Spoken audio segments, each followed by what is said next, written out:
পিন্টারেস্টে ঢুকে দেখলাম আর্টিস্টরা হাতে গ্লোভস পরে আর্ট করছে। সো আমারও মাথায় আইডিয়া আসলো যে আমিও একটি গ্লোভস বানিয়ে ফেলি। সো যে কথা সেই কাজ, এখন আমিও নেমে পড়লাম সেই গ্লোভস বানানোর কাজে। অ্যান্ড এই একগাদা লেজ আমি ভার্সিটির সামনে থেকে 20 টাকা গজ করে নিয়েছি। আমার হাতের মাপে লেজটাকে 2টি অংশ কেটে নিয়েছি। আগে থেকে সুতা রেডি করে নিলাম।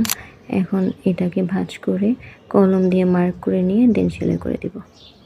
যদিও আমি তেমন সেলাই পারি না, তাও একটু চেষ্টা করছি সেলাই কাজটা করার জন্য। এই তো 2 হাতারটাই সেলাই করা শেষ। এখন উল্টা সাইডটাকে সোজা করি। এখন এই 2টাকে হাতে পরে দেখার পালা যে কেমন হলো। আমি কিন্তু খুব এক্সাইটেড এটার ফাইনাল লুক দেখার জন্য। তোমরাও কি আমার মতো এক্সাইটেড? অ্যান্ড বক বক করতে করতে ফাইনালি এটা মেক করা শেষ।